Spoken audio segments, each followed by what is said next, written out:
Hey everybody, welcome back to the IGN Movies Podcast, Keeping It Real. Jim, Roth, Chris Carl, all here to bring you the week that was in movie news and rumors.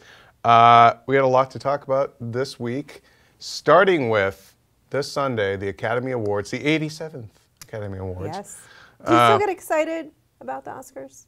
Do you remember getting excited as a kid? Oh yeah, as a kid, I loved the Oscars. I mean, I think just by virtue of covering the industry for so long, it wanes a little bit because when you're growing up and you love movies, it's like the Super Bowl for movie fans. Now we hear about the Oscar campaign season forever. And so yeah, but no, I guess too much of the making of the sausage. Yeah. Yes. Also for me, I have to say I love the Oscars, but the Oscars are such a narrow category now. Yeah. Like that, it's like movies with crying and and social issues. That's basically what the Oscars are now. Yeah. And some animated movies, not even the right ones. Like that's kind of how the Oscars are now. So I think from that perspective, like it's a little taken down. Like even when we were kids, I feel like there was more. It was like a wider swath of movies. I mean, I think it depends. I think we'll get into this, but this year's an interesting year for Oscar because I think the two top contenders for Best Pictures are really surprising to me, actually. There would have been movies a few months ago. People were still waiting for, we're waiting for the big ones to come out, and well, here's your race now. These are the little movies that could, So like that's actually kind of exciting for me this year. I don't know. I don't know. Seems more like the Indie Spirit Awards or something. Yeah, it's like those. It's like the Weinsteins are running two different campaigns.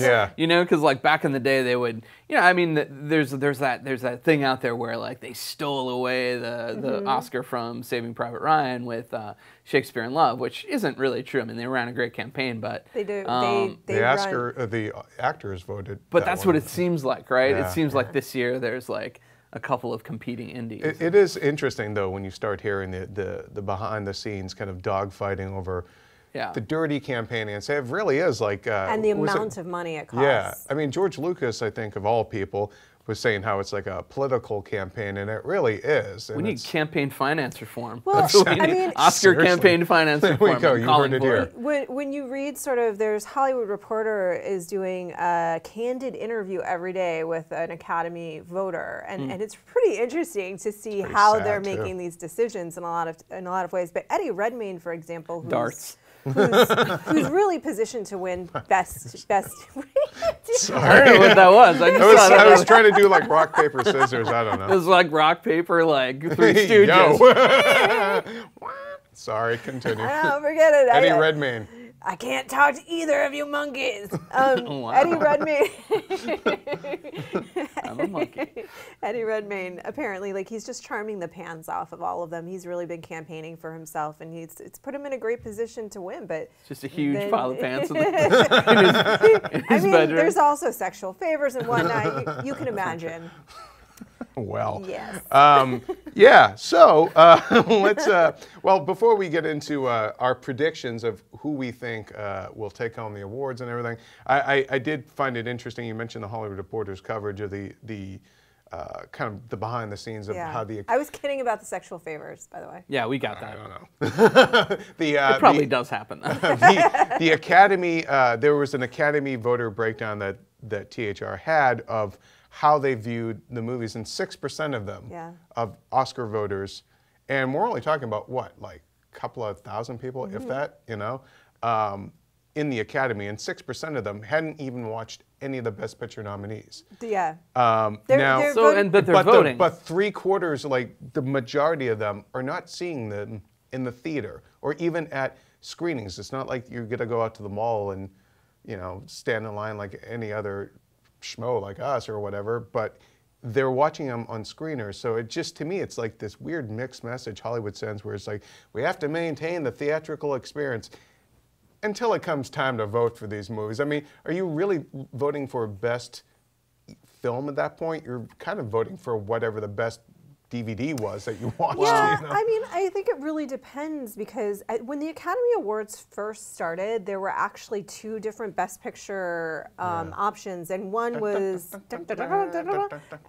old-timey movies. Old-timey movies, and one was basically, I'm breaking this down. These aren't the exact category names, but basically one was like the best spectacle film, you know? So like imagine if we still had that today, you would be looking at your Rise of the Planet, Rise of the Planet of the Apes. You would be looking at your Guardians for that. And then one was sort of like the best like aesthetic film that was with all of the crying and the nunnery and the Nazis and whatever it is that wins you an Academy Award. Sounds like a great actor. That's actually the nunnery and the Nazis. Actually, that's about right.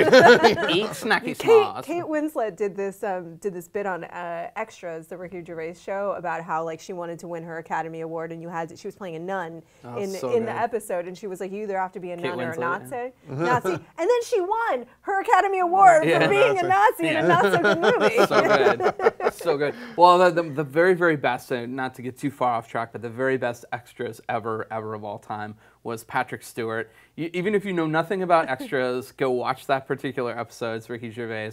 Patrick Stewart. Patrick Stewart is basically obsessed with making a script about all these women who lose their clothes, and he's super adamant about it. It's so funny. But anyway, to bring us back around to the original point is, I think that if you had those two it would actually serve the movie-going experience a lot better today if we still had those two categories. I could see that coming back at some point. It might, Because the fact of the matter is... Most bombastic movie.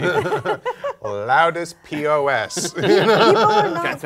People are not going to see 2 Days and One Night in the theater. I saw Still Alice in the theater this past weekend with about 5 other humans in the theater. Like, people are watching this on VOD. They're going to see the spectacle films in the theater. That's just the reality. And TV has kind of become the home for some of the stuff that movies used to do, and I feel like most people now, and you can tell by the box office, are going for big stuff. Yeah. And even small budget stuff is marketed to a mass audience, like the horror stuff. So all these indie kind of things are falling by the wayside. Indie movie houses, especially, I mean, in LA, I think there'll always be a tradition of that, but like, if you're living in Kansas or something, or Wisconsin, where I come from, it's tough to sometimes see those littler movies. Those second-run theaters were really key to catching films. I mean, we used to have a dollar cinema. And that was a great thing until they screwed up the reels. And Last of the Mohicans, which was already a long movie, became 4 hours.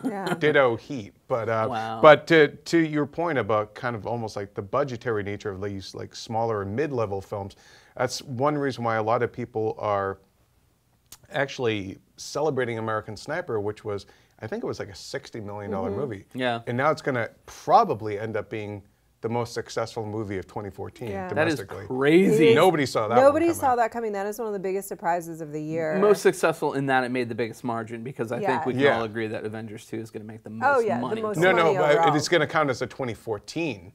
Yeah. Oh, 2014. So it's going to be bigger than Mockingjay and bigger than Guardians. Oh. So that's crazy. Yeah, it is really insane. I mean, and there's a whole other discussion to be had, and I think we actually did have, about why that is. There's also not a lot of competition right now. But I think there's a million other reasons why that movie was successful. Well, let's get into that, because I think it does directly tie into the Oscar race.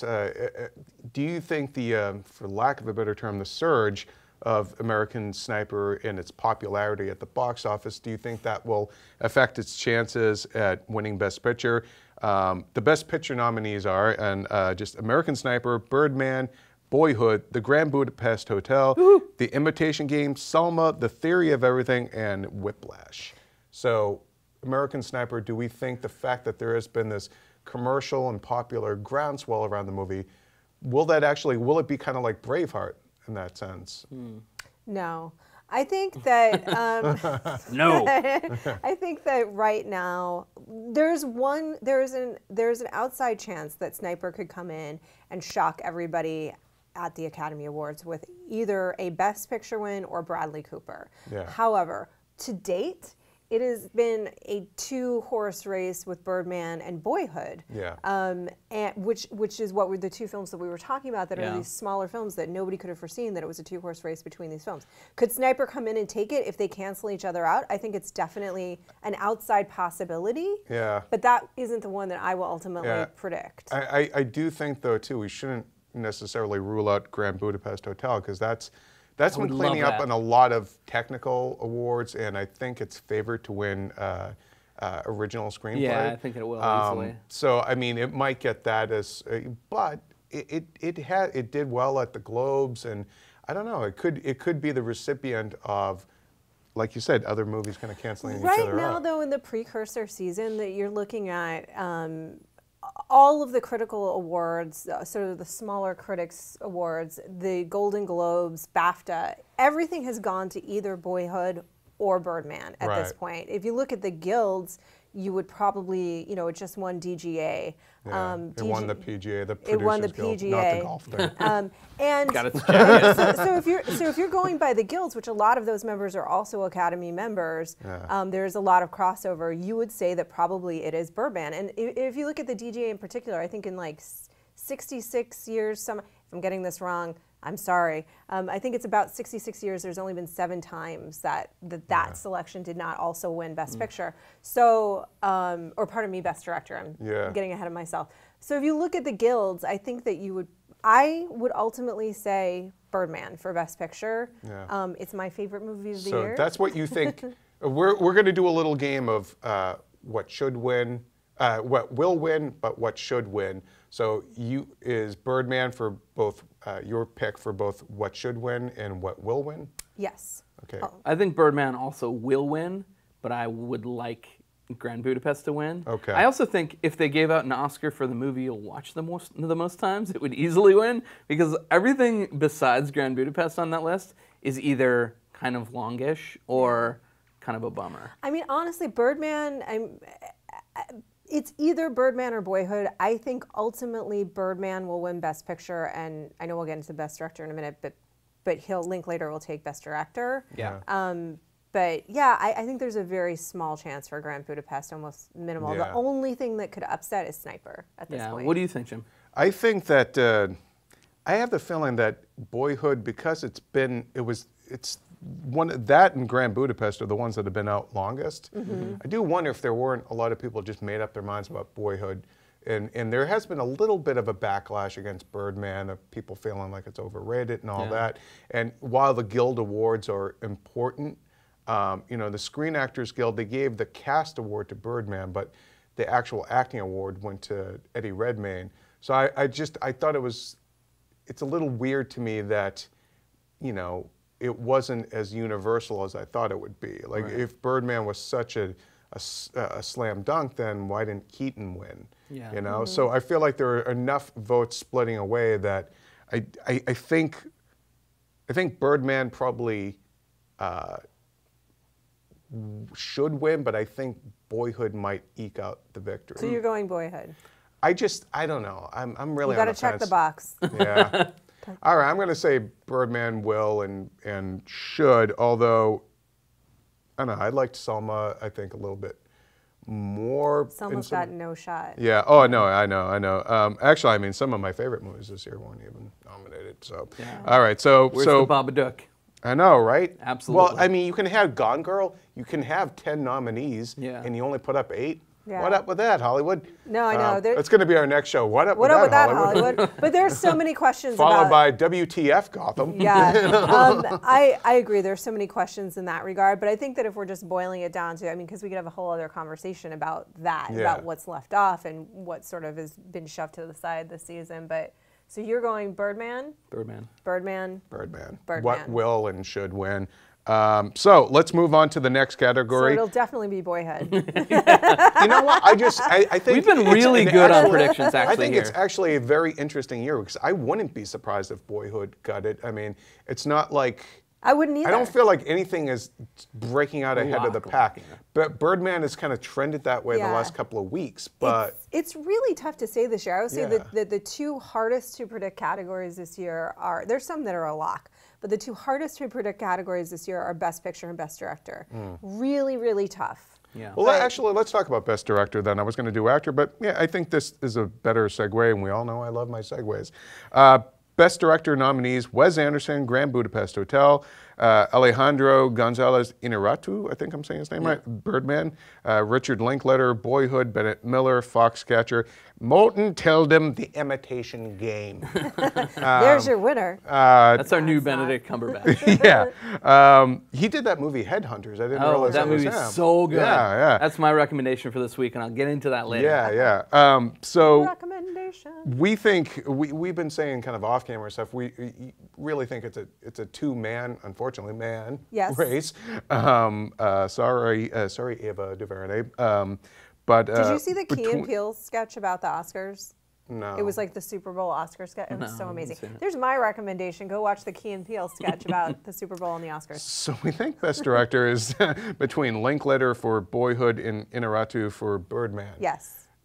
Do we agree with that? Or do we think Wes Anderson, they'll probably throw him Best Original Screenplay? Yeah, I think that's it's like the way they gave Tarantino that for Pulp Fiction, but he didn't get director. So bad that that was on last night, and I was like, again, how I saw so good. Pulp Shakespeare recently. It's called Pulp Shakespeare (parentheses) or Bard Fiction, and it's hilarious.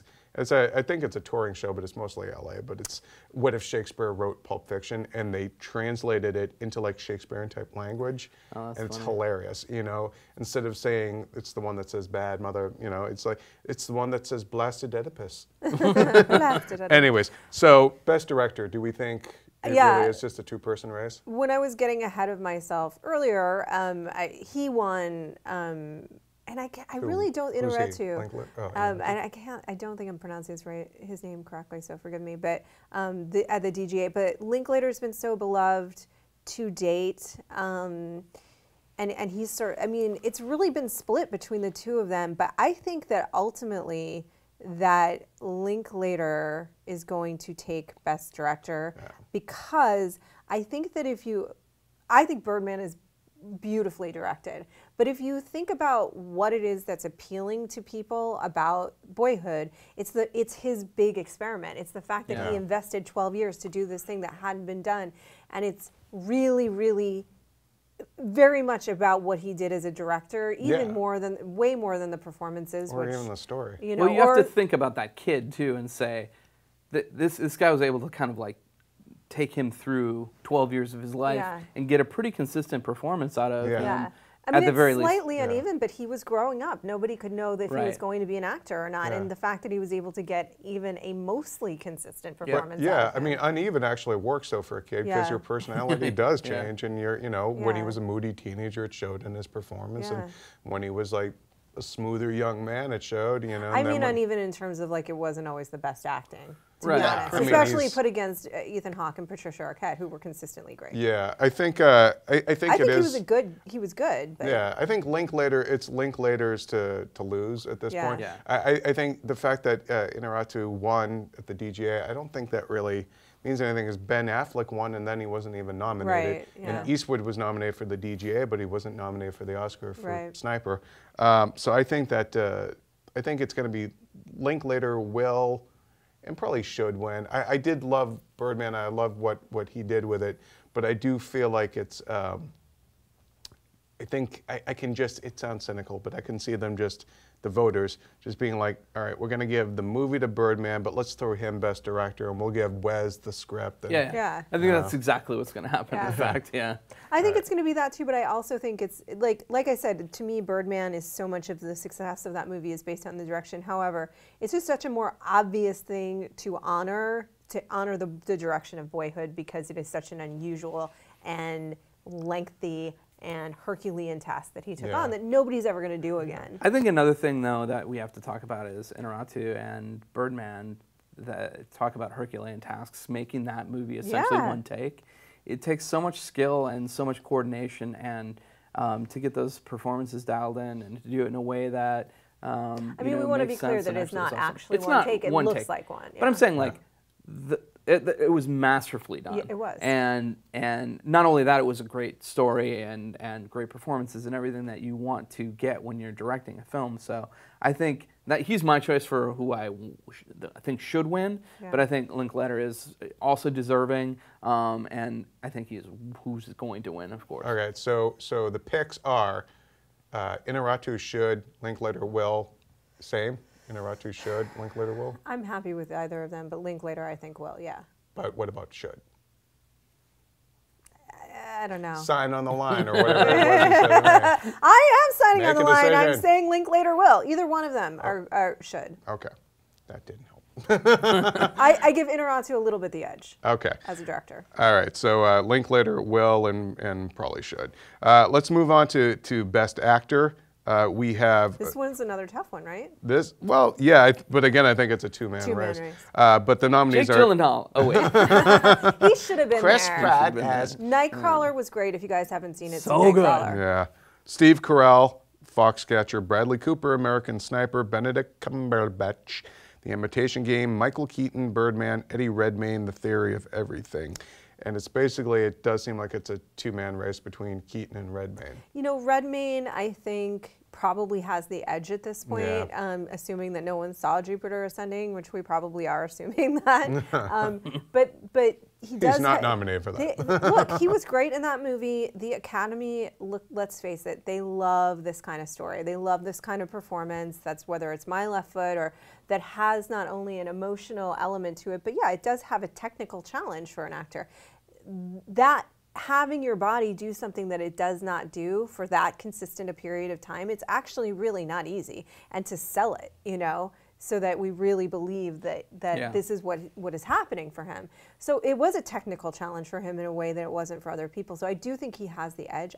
The only surprise for me, again, could be Bradley Cooper. That could be a dark horse, but I love Michael Keaton so. Yeah. This is the performance of his life. Yeah, like I don't think this is as good as it's going to get for him. Yeah. I don't see him, you know, because he works so inconsistently. He's a guy who's happy with his life outside of Hollywood, that this could be the only time he ever gets nominated. He should have been nominated for Clean and Sober, but he wasn't. And so I hope that for no other reason than, look, they've done this in the past, like the You've Earned It award, like give it to Keaton. Redmayne's what? Maybe 30. He has plenty of opportunity in the future to. And also, it's like, I do have this kind of knee-jerk reaction to like such an Oscar bait formula for that movie. Yeah. You know. You're saying For Theory of Everything. Yeah. Yeah, it is. It very much is. But again, like I do get it in the sense that that isn't an easy thing to do. What he did, it really isn't. But some people, and I think this was one of the reactions from the anonymous Academy voters that THR spoke to, was that he was just doing an impersonation, a great impersonation, but whereas Keaton had to create a character out of whole cloth, I think is how they put it.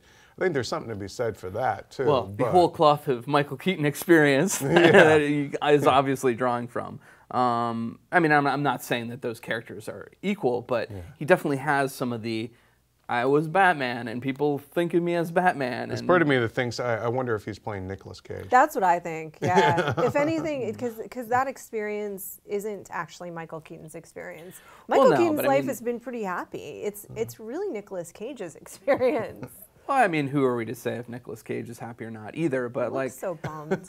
Hey, he was just an outcast with Hayden Christensen. He just looks so bummed. So here's what I think. I actually think Eddie Redmayne is not going to win this. I do think Michael Keaton's going to win it. I think for the reason that you said, Jim, I think Keaton's going to win it. It's going to make everybody feel really good. Lifetime achievement. And Eddie Redmayne is essentially going to have like 10 to 15 more shots at this thing. Yeah. So that's what I'm hoping for, and that's what I'm thinking will happen. And realizing that's kind of a long shot based on some evidence that we have already. But I think for this one, I want to say sentimental win for Keaton, who is very deserving, who's probably the most deserving as far as I'm concerned. But like in terms of the Academy, sentimental win.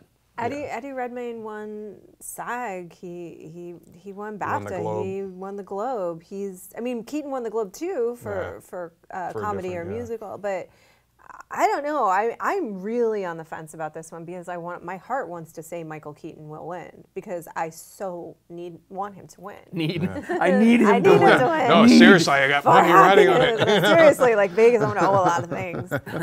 So your pick is. You go first. Give me. All right, I think Keaton should win. I think Eddie Redmayne will win. Yeah. I think that the fact that the Oscar that the SAG voters went for him to me, was a bad signal because it was. Or good signal if you're Eddie Redmayne. Oh yeah, very good signal. Oh yeah. I mean, I just think that if you're Keaton and you had won everything else, but from your fellow actors who are the largest voting bloc, yeah, it would make you feel like maybe I shouldn't immediately get up as soon as they say, and the winner is, Is there going to be that moment, that Leonardo DiCaprio moment from last year where I kind of really hate it when they focus on the actor that you really think is going to win, and then they're sitting there like just keeping it together. I mean, I think a lot of people made this big deal out of him having like a tear in his eye or something. Like I don't know if he did or not. But wouldn't you? Yeah. Wouldn't you? Like if you did this course. movie that you felt was going to, I mean, as much as actors like to talk down and people in general like to talk down like the importance of an Academy Award, it is recognized as the top award that you can achieve in that profession. It's the light lamp of acting. If they win, I think that their salaries go up something. I'd read something like if you win Best Actor, your salary make that F. Murray goes up. Abraham money. Your salary goes up by like $1 million. Yeah. The ladies, it's 500,000, but whatever, that's okay. I don't think that is okay, but I think Eddie Redmayne's going to win. I really do. But you think Keaton but I should. really think Keaton should win. Absolutely. Okay. Well, I guess I'm a betting man, and I'll take you all on. Okay. Best Actress, I I think Best Actress is all pretty fair to say. Julianne Moore. Yeah, Julianne Moore. Yeah. Should, will, like. Yeah. I saw. I haven't seen showing it, up but- everyone else, yeah, but I think here's a burger. I saw Still Alice this weekend, and there's some great performances from the ladies this year too. But I saw Still Alice this weekend, and I got to tell you, it will destroy you. Yeah, Although there's no part of me it. that wishes Rosamund Pike. Yeah, I mean, I think, and here's my where, actual personal favorite. Yeah, well, here's where I'm a little torn is that I think that Gone Girl was made by Rosamund Pike's performance, and it was brilliant. And in another year, she would have won. Julianne, I really think she could have had a lot more heat on her. But Julianne Moore has been nominated 5 times, has never won. Oh. I think the Academy she's at that age where they are ready to honor her for her. It's her Susan Sarandon year. It's her Susan Sarandon, her collective body of work. I think it's actually a similar thing. Not only that, and that's not to dismiss this performance, because she has to go from a woman who is an internationally renowned academic to no longer able to speak by the end of the movie because she's got Alzheimer's. And so, and it's even in some moments she has to switch between coherent and not. It's a really beautiful performance. So I'm kind of torn. I think they're both great. Yeah. I wish Rosamund Pike was in a different year. I know. It is. I mean, that actually is an interesting thing. Like, if you look back at some of the races, like, dude, if your movie had just opened up 3 months later, it'd be a completely different story right now. Yeah. Let's talk about supporting actor.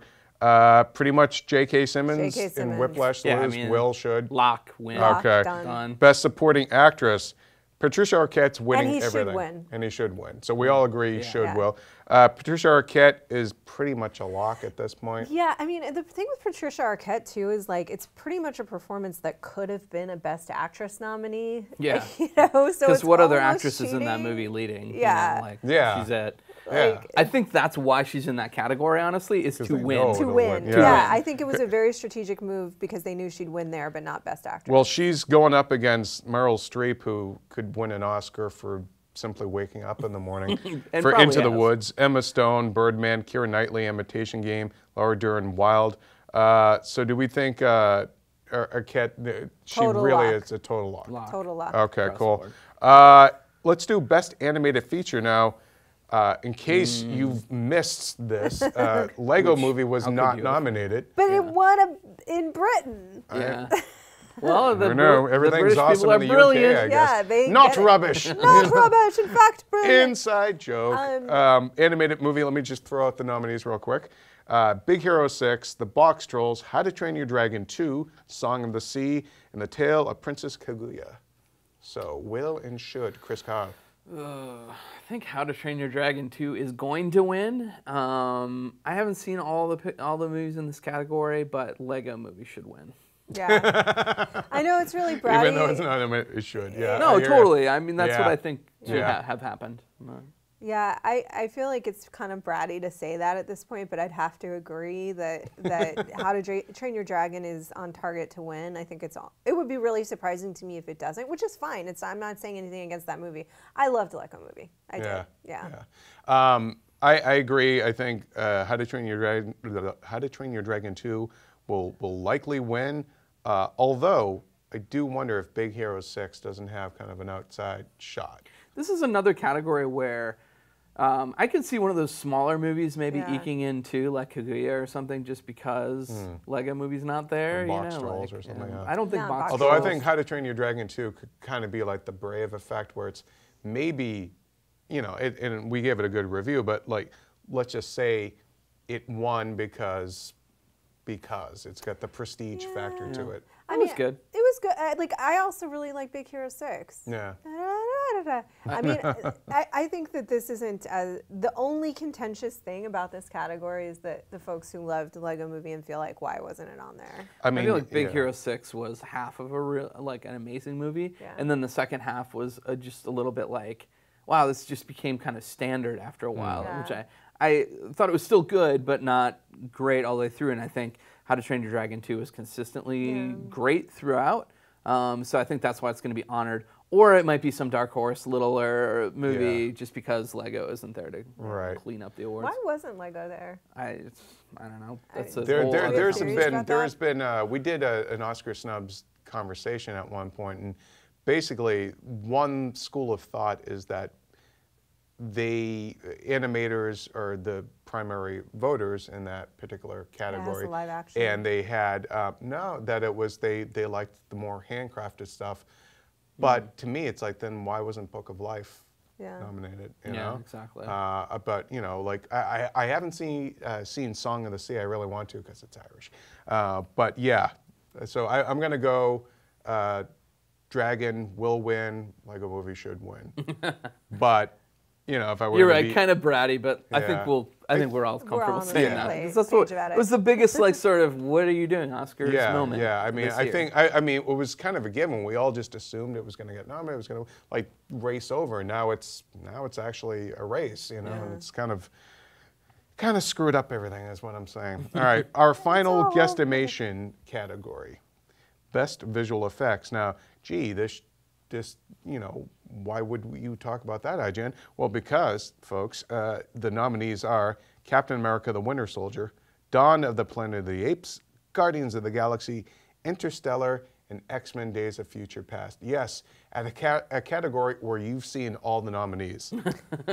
Hopefully.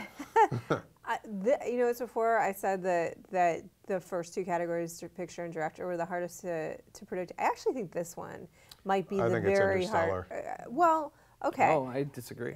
We've got a debate. I've been reading a lot of those sort of responses and pollings. The most inconsistent category in terms of people's predictions is this one, and it is the most inconsistent of what Academy Award members have saying that they're voting for, because some people are voting for Guardians because it's a chance to honor Guardians, and everyone loves that movie, but it's a chance to honor it. I mean, there's a couple other chances, but this is definitely a big one. I think hair and makeup is actually the one, although it's going up against Grand Budapest, exactly, so I'm going to take that back. So. The second film that's a strong possibility is Apes, which everybody thought would win on the first one, and it didn't. I mean, and frankly, those visual effects are insane. Yeah, Apes should win. That's the one. Apes should win. Absolutely should win. But I think there's just this weird, not anti-Andy Serkis, but I just don't think they're wrapping. I think they're voting for Nolan, basically. Exactly, and this is why I'm going to eventually agree with you.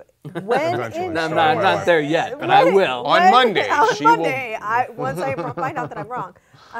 I think that when in doubt in any of these given categories, whether it's hair and makeup or a visual effects category, the film that is most like a prestige film will win. So if you take something like, I thought Bad Grandpa should have won for makeup, but it didn't.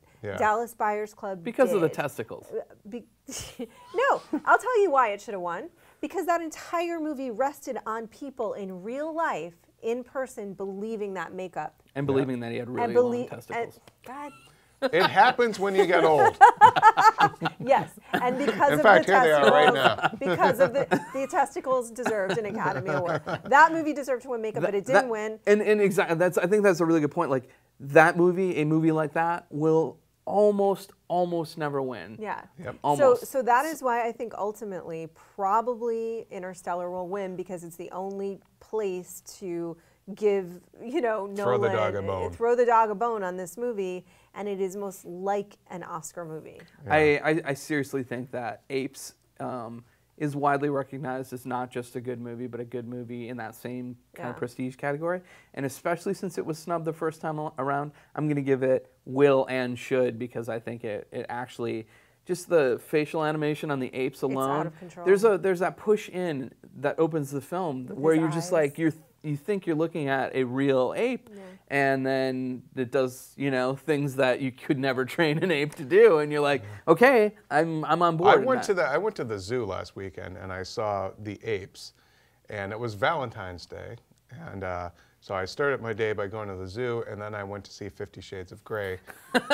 And, Two kinds of animal Let me behavior. tell you, I saw something dirtier at the zoo than anything in 50 Shades of Grey. I bet. And it involved two apes. And I felt like the And a movie butt. really captured I feel like if anything, Planet Two of apes and a butt is going to be your next screenplay. I feel like if anything, that apes captured two apes in a butt. In a way that That's Bad what the whole Grandpa's, third movie's going to be the way that about. Bad Grandpa needed to win for testicles, it should win for two apes in a butt. Yeah.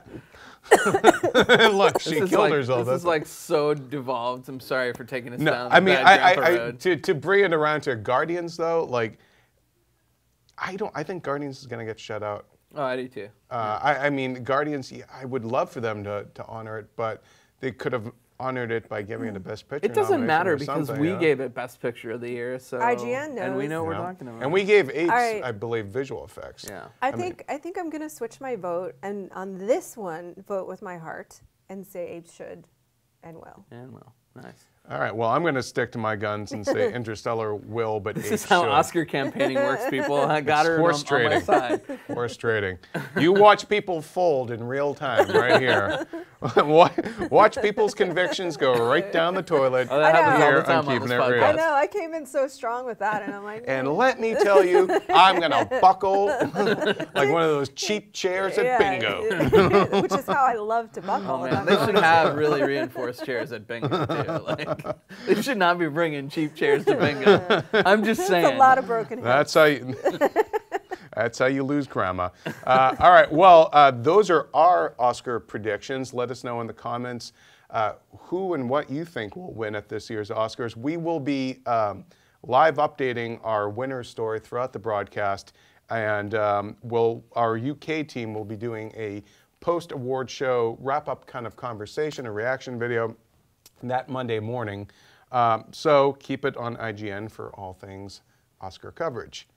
Moving on from Oscars, let's talk about the week that was. The week that was. There, let's make a theme song for everything. Yeah. Okay, well, here's your that chance is. to do one for Alien 5, being directed by Neil Blomkamp from District 9. Yeah, I don't have Musical interpretation. It's it would be an something alien. spacey. It would be like, alien. Mine is kind of like, What? Okay, you hate this. I don't hate You're it. dumb. Okay. You're so stupid. Why do you hate this idea? It's such a good idea. Blonde woman, why must you speak? No, I'm not saying that. I'm saying, All right, why wouldn't you you'll like buckle this like idea? you did in your Oscar picks I by the time won't. it gets to it. I'm sticking to my guns. I don't hate it, exaggerator, Ginger. Okay. Now we're, Jeez. Wow, The we name devolved calling's into begun. name calling of hair color here. it's cool. It's fine. Salt and pepper No, here. that's all. We'll hug it out. We'll hug it out later. That was Yeah. a total rejection. All right, let's get well, back to Alien Let's get- 5. Okay, Move so on. Alien 5. This is what I think. I love District 9, and I really loved it. I thought it was great, but I don't think that he's quite yet lived up to the promise of that film. But that film was itself, so. Okay, but here's my Best point. Picture nominee, I might Here's add. my point, is that he hasn't quite yet demonstrated the same deft ability as a director as he did with District 9, not yet. And so Alien is a very beloved I mean, I've interviewed a lot of people. I did the math the other day, and it's maybe 500 or 600 people. Twice I've been beside myself nervous, like gonna have a heart attack nervous, and that was Ridley Scott. Both times that I interviewed him, because I love Alien so much and I love Blade Runner so much. I also love James Cameron and I loved Aliens, but anything after that in this franchise has been highly problematic. Only two good movies. Has been highly problematic. I don't think I have different feelings about Prometheus than some people, but I don't think that it was a successful Alien prequel. It was some other AVP thing. Requiem, best one. No, I'm just kidding. I liked Alien 3. I know that's unpopular, but I did. So my point with this is that not only is that a franchise that I think that for the time being we should leave alone, really just leave it alone for a period of time, but I think that he needs the opportunity to, this is a big risk for somebody whose 2 follow-up films to a great film have not really been that great. Have you seen Chappie yet? Everything I'm hearing about Chappie. I'm seeing Chappie soon. Neither have I. So but right, the buzz on it has been kind of the same as Elysium, where it's like, yeah, it's okay. I mean, I think the problem with Blomkamp has been that he has not demonstrated a sort of range. He has been sort of painting from the same palette, and it's almost like everything could just be in a shared universe between Chappie and Elysium and District 9. And I think what seems so fresh in District 9, now by the time you get around to Chappie, starts to seem sort of like a retread. And I think hopefully this will be a chance for him to kind of shake things up and do something different.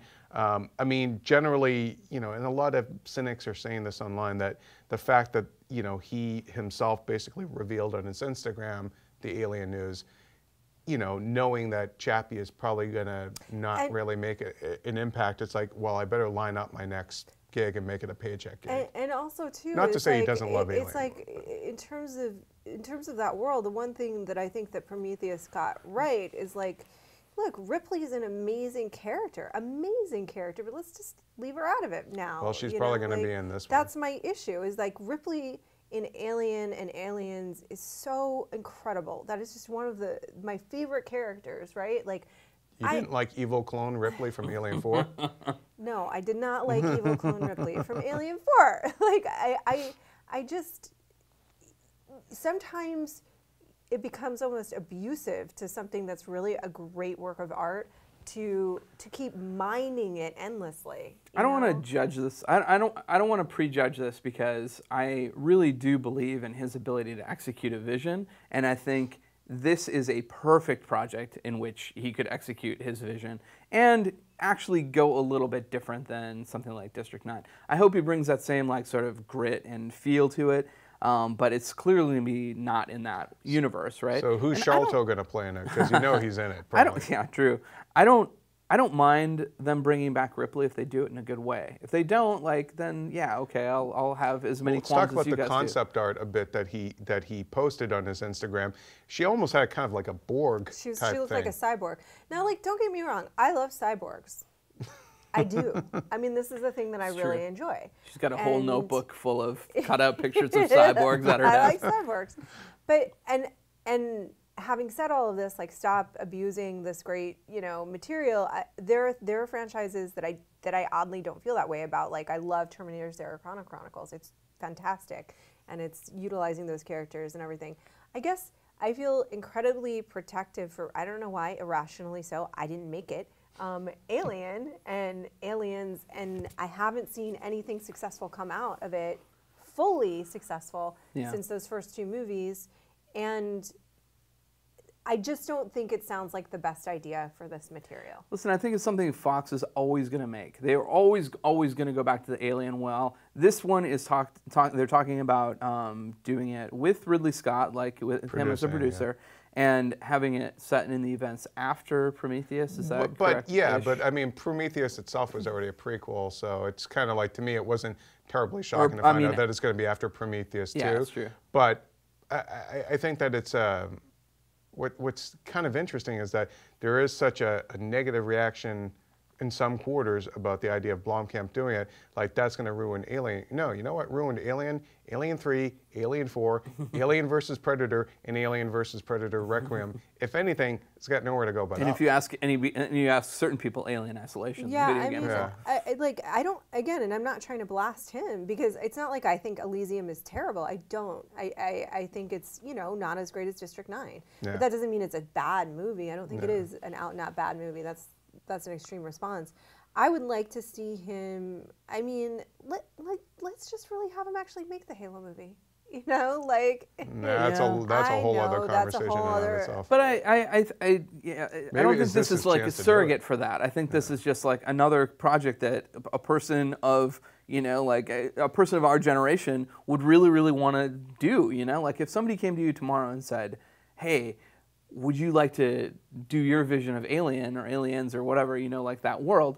I think most people, you know, like creatively inclined people will be like, I want to put my stamp on that. Why should we begrudge him wanting to do Alien, but like be championing or recommending people to go do a Star Wars movie? Well, I mean, I'm not begrudging him anything. I have nothing against Noah Blomkamp. I actually this man has too much success. Bring him down. He's actually a very nice man, and I think he has a ton of talent. I'm just saying it's not my preferred. This is not a piece of news that I go, yeah, I'm so excited about this. Versus, I'm sorry, but like, yeah, you tell me there's going to be another Star Wars, and I see that trailer, and I am really excited, and I want to revisit that world. Yeah.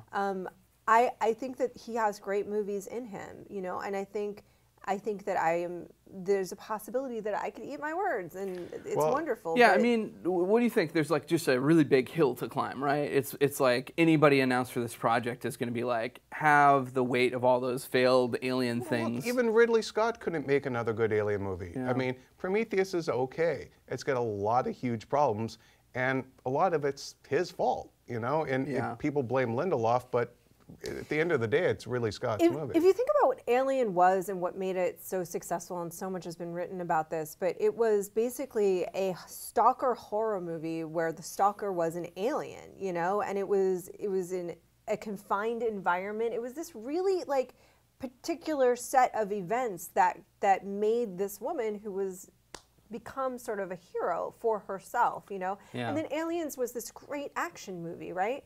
But if you think about something like Star Wars, look at this. That is a whole, I mean, I know that there's an expanded world when it comes to Alien too, but Star Wars invites and natively has endless amounts of story to be told in that world. Yeah.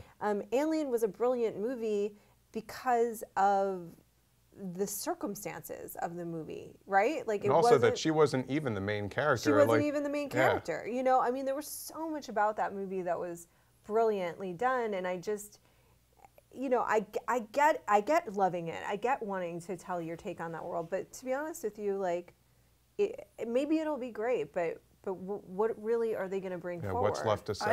I think we all have sort of like blind spots or like things where, you know, it's going to rankle you a little bit more when they do something, because to a lot of people their breaking point was like Terminator. You know, Terminator, they shouldn't have done this movie or whatever. We're all excited about it. You know, we're excited about it because it looks like it's got all this possibility. Jim's not excited about it. We're excited about it. Yeah. So, you know, I think it's, you know. Which is maybe hypocritical. Yeah, there you go. I'm well, human. no, but I mean, I think I'm saying I think you take it on a project by project basis. Like, I don't really think you're dumb. I don't really think like your idea on this is bad. I think it's like, you know, I have one take on how I see Blomkamp's movie in my head playing out, you know, and I think it's going to be awesome, you know. I'm like really excited about it. But, you know, like another person could be like, oh, the Terminator movie isn't going to do and maybe well, that's true, you know. Maybe it won't be good. It very well might not be. But, I mean, I don't know. Like, what, to me, especially if you're going to bring Ripley into it, what are you really bringing forward about Ripley in this movie that hasn't quite been explored? I mean, we also had the whole AI, you know, Ash, and there's just so much there's some problems with reconciling some things that have been done before, but I'm hoping they do it in a smart way that, you know, like you kind of have to flush Resurrection down the toilet a little bit. Is it Resurrection? That's right? Resurrection. Yeah, the fourth one, yeah. Yeah, that one was just a mess. All right, well, I'm going to go on record and say that I'm cautiously optimistic about him doing it. I think it really does come down to whatever the story is, and how do you make it scary again? Because you know, that first Prometheus trailer looked so scary, and I love the sound and all that. And then you go to see the movie, and it's not scary. It's pretty dull, actually, at times. And that was Ridley Scott doing it. So I guess I felt like my enthusiasm for that franchise took a real hit with that one. So, but Blomkamp, I really do like him, and I think that, you know, for a guy who 5 years ago no one barely knew, except as the guy who didn't get to make Halo, right? To now have District 9 and kind of people know his name, I think I'm cautiously optimistic about this. I really don't want to see more colonial Marines. I don't want to see more of the same. I want something different. Yeah. The company. Yeah, like, can we start to move on from some of those tropes? Like, that's my same issue I have with Terminator is it's like, for the love of God and all humanity, can we just move on past the Connors at this point? And I think if Ripley really is looking like a cyborg, I mean, what they tried to do with Resurrection was continue the exploration of AI and like the complicated nature of AI with her, you know. Yeah. If they're doing that again, great. Do it. If they do it really well, I'm on board. She very well just might be like a continuation of all the sort of android life forms. What if she's the villain in the movie? Be awesome. What if she is some sort of the alien queen? I mean, they kind of explored that a little bit. They did a little bit, yeah.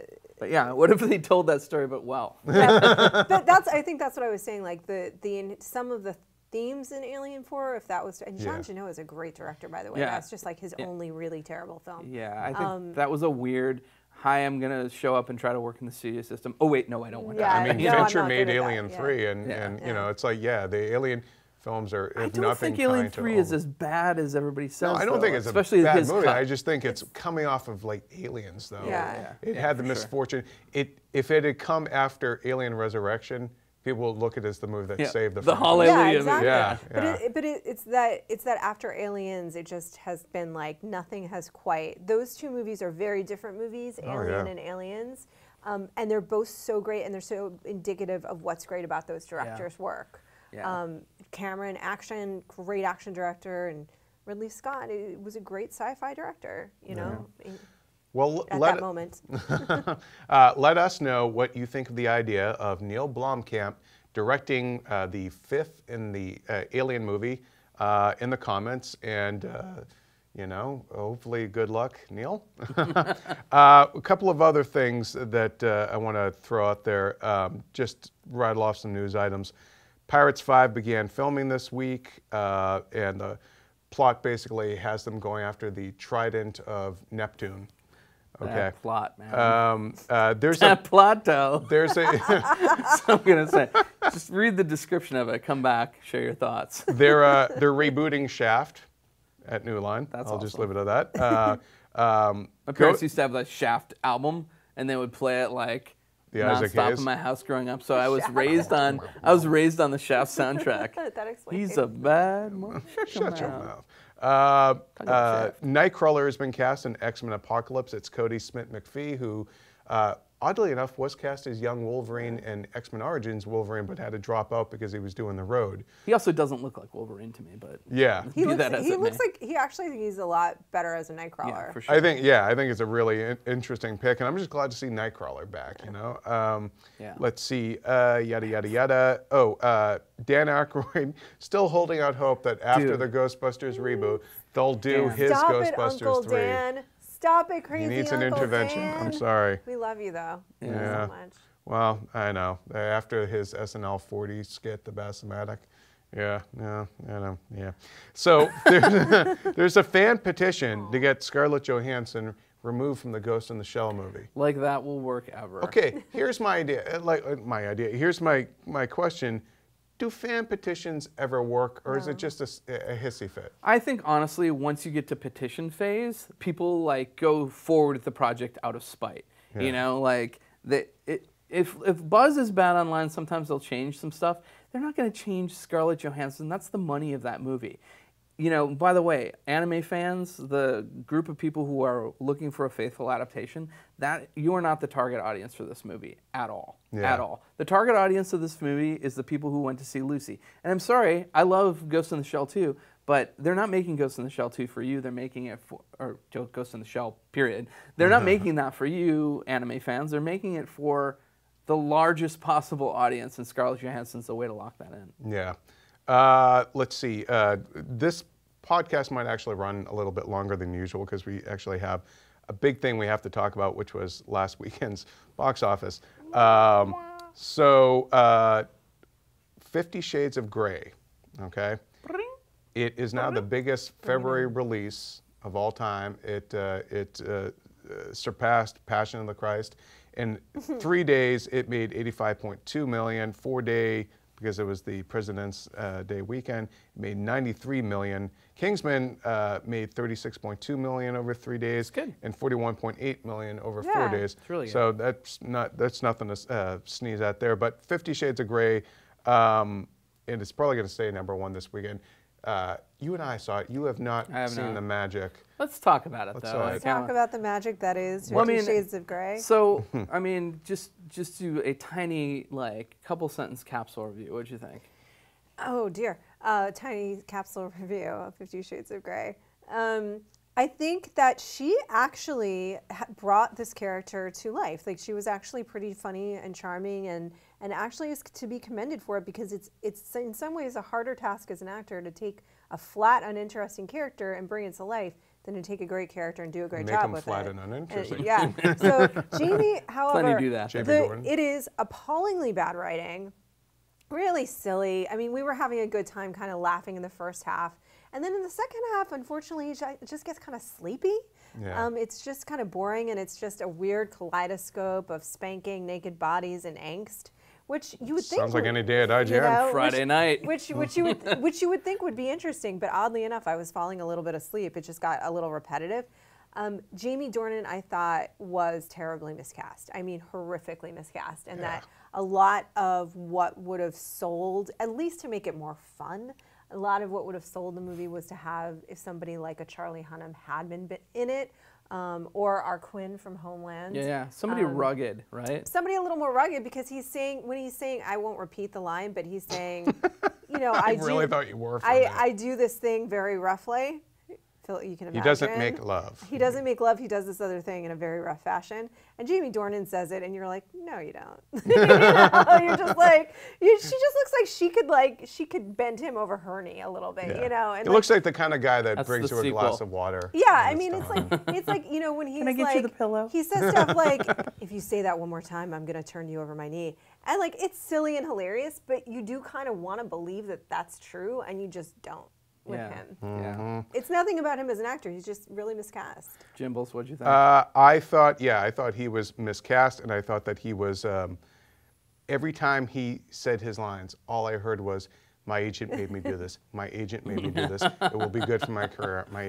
There was no conviction to any of his lines. There was no part of him that wanted to be in this movie. He just looked so uncomfortable. Besides E.L. James, did anybody want to do this project? I think Dakota Johnson actually did, and I think then she was disappointed by what happened around it. I think that she signed on because of Sam Taylor Johnson, and at the end of the day, Sam Taylor Johnson didn't have the final say. This author of a really terribly written book, and I mean no disrespect, but this author of a really terrible book who had never been on the movie set had the final say, and then the original actor who she was supposed to star with dropped out. I mean, it's complicated, right? This woman has final cut over you as a director, like E.L. James had all creative control. Yeah. And then you're just, hired to shoot, hired to take it. That was a 10-week shoot. Think of how, the longest 10 weeks of your life, and then fighting every day. Magnify it by a movie set. Ugh. Yeah, and then supposedly, I mean, I don't know, rumor is the stars didn't necessarily get along. I think it just turned into a really Herculean effort. They're locked in for 2 more. Yeah, they got 2 more movies. Yeah. And do you guys think they'll up the production schedule, get them out fast? Oh, yeah. I think so. I mean, I think it's going to be, I really think it's going to be diminishing returns, because the audience that I saw it with, basically, the way the movie ends, it just kind of ends, and they're like, what? And I can't see these people lining up to want to see sequels. So I almost feel like they should they should do the anti-Hobbit, and instead of making 3 movies, just try and roll all that crap into one sequel and get it over with. There's no way that's happening. Yeah, I know. That's not Hollywood operates. It printed so much money, and I do think that the curiosity effect will help it, but this is what I really think will hurt the franchise, is that it just wasn't sexy. It just wasn't sexy, and like if it's not delivering on the one thing, you had one job, 50 Shades. I'm telling you, what I saw at the LA Zoo was dirtier than anything in 50 Shades. Well, to be fair, I've seen a lot of really dirty things at zoos. But if you look at something like and we talked about this last week, I think. But if you look at something like 9.5 Weeks, like it's sexy, you know, and those people hated each other. And they hated each other, but it's sexy. But that hate sex came out on. It was up there on screen, people. Yeah, because back in the day, ounce. I'll tell you what, if Mickey Rourke had been in this role back in the day when he was young, not now, it'd be terrifying. But it'd be amazing. But like if this had been like when he was Marv. young, he could have sold that. Yeah. Mickey Rourke back in the day. Oh yeah. Because he had a little smarmer on the edges, and I think that's what you need. You know who could have done this movie really well, I think, probably back 10 years ago, is Colin Farrell. Yeah. He has that like intensity, and I think he wouldn't have done this project. Tom Cruise in the late 80s, early 90s too. Yeah. No, I'm still on the Colin Farrell. I think Colin Farrell is just too like, he's got that intensity. Yeah. You could dial in. He looks like the kind of guy too that will totally spank your ass. Yeah, you probably, and you'd like it because it's Colin Farrell, you know. He is a charming man. I will say he's very nice in person. See, we've put her in. Like, we've put her in. I'm in a whole Wonderland now. Like, They got the wrong Irishman, is what we're saying. Exactly. Poor Jamie Dornan. It's like not that he's a bad actor. This is not for him. No, and the thing is, like, his reluctance was all over his face, and in every line, in every inflection, everything. Kingsman was great, though. It was a lot of fun. Kingsman was awesome. Colin Firth as So Christian good. Grey. Hello. Hello. I believe I will put you over my knee. It was a ton of fun. Yeah. It really was great. Yeah. Kingsman was a lot of fun. I think, obviously, 50 Shades is going to probably hold off newcomers like Hot Tub Time Machine 2, which we gave a really negative review to, and then McFarlane USA. Yeah. I think that'll do okay, but like I think those are, we're looking at probably, I think they're both tracking at like 11. I think 50 Shades is pretty front loaded. It's going to drop though probably, I'd say mid-20s. Yeah, I think it'll drop significantly. I think it'll be up to 30. I think it'll be 30, but that's still a big drop. Yeah. You know. I want to just, there was one actual little news item I forgot to mention. I know it's an odd time to put it, but Robert Downey Jr. was talking about Captain America: Civil War, and he said that basically the clues to, he's talking about how the beginning of Tony Stark's evolution into Civil War starts with Age of Ultron, and he tells Empire it's natural to change your views, like as you get older. The clues are in Ultron and where we might find him next, but what would it take for Tony to completely turn around everything he stood for, quote unquote, because he was the right-wing guy who could still do his own thing. It's a little bit of things falling up in a real-world continuum. What would you do? There's always the bigger overarching question that Joss brings up, yada, yada, yada. So wouldn't it be interesting to see Tony doing something you wouldn't imagine? So I think basically, you know, he doesn't necessarily call him the villain of the movie, but we're certainly going to see a Tony Stark who might no longer be as lovable as we're used to seeing him, which is pretty daring since he was the face of your entire universe. Yeah. You know? I don't think it is out of character though. Yeah. Entirely. No. You know? I mean, it's kind of following along the line in the comics of how Tony Stark progressed. It's a progression of character. I think it's actually it is following the comics, which is why it works, but it is a very natural progression. I don't think that we as the audience are not going to buy it. Yeah. Especially with the people telling that story, I think it'll be fine. And we love Cap so much now. After Winter, it's true. Like he's kind of got my heart now. So Winter Soldier should have been nominated for Best Picture, is what I'm saying, Hollywood. One last note about 50 Shades of Grey. It's past 300 million worldwide. Yeah, worldwide. It's not just a phenomenon in America. It's around the world, people. Everybody likes getting Everybody spanked. gets spanked. Damn it. I did it. It's like everybody about poops, a second. but yeah. Everybody poops and gets spanked. All right, guys. That'll do it for this week's podcast. Sorry we didn't have time for reader email. What are you recommending this week? Yeah, recommending this week. Let me think about it. You recommend something. I am going to recommend a criminally underrated film that I absolutely love that was quoted in the TV show Better Call Saul, and it is All That Jazz. It's Bob Fosse's autobiographical story. Everybody knows him for Cabaret, which was up against Godfather in the Academy Awards, tying it all together. But I love All That Jazz. Go see it. And I'm also recommending that distributors put Oscar-nominated films on VOD. Are you crazy? Do it up. These movies are not on VOD. That was impassioned. I already recommended it. Headhunters, this awesome Scandinavian movie. It's kind of a, it's just a nasty little piece of work. Yeah. I think it was one of the movies that we gave a 10 to. Quite good. If you like crime movies, you have to check it out. I don't want to divulge too much of what's in it, but check it out on Netflix. It's there. Awesome movie, Headhunters. Okay. My recommendation is The Long Good Friday. Where Easter season is almost upon us. So the Long Good Friday is essentially Bob Hoskins as a British gangster who pisses off the IRA, and they start bombing and taking out all his clubs, everything. But he cannot wrap his head around who these guys are and why they're coming after him, what happened. So it's kind of like a mystery gangster film, and it's really great. And it was the thing that made Bob Hoskins a star. And Helen Mirren plays his wife. All right. And young Pierce Brosnan, it was his first movie, and he plays an IRA assassin. He has no lines. Nice. Yeah. I like it. So And the guy who played Belloc is in there too. Crime, dancing. Dancing itself is. I will say that in my interview with Josh Brolin about Thanos, I brought up All That Jazz because Jessica Lange plays Death in it, and he's kind of in love with her. And I was like, it's like All That Jazz, right? And he's like, that's great. I'm going to use that in my performance. Jessica Lange is in Thanos? Jessica Lange plays Death in All That Jazz. Oh, okay. And Bob, I thought you were dropping an Avengers Revolution. Roy Schneider, who Right. plays the Bob Fosse character, is in love with her. He's constantly flirting with her. So when I interviewed Josh Brolin, I was like, oh, his love story with Death, it's like All That Jazz. And he's like, yeah, I'm going to use that. So now you have to see it because it's going to tie into Avengers. It's part of the MCU is what we're saying. They were laying those seeds before they even had a camera in hand. All right, guys, that'll do it for this week's podcast. Give us a shout out on iTunes. You can check us out on Twitter at Chris Carl, at Roth Cornett, at Stacks with an X, IGN. And send us your reader email. We'll get to it at keepin-it-real@ign.com. However, again, reminder, no podcast next week.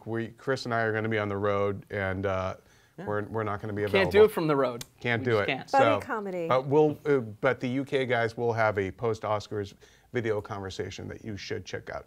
So again, as always, thanks for watching and listening. We'll catch you next time.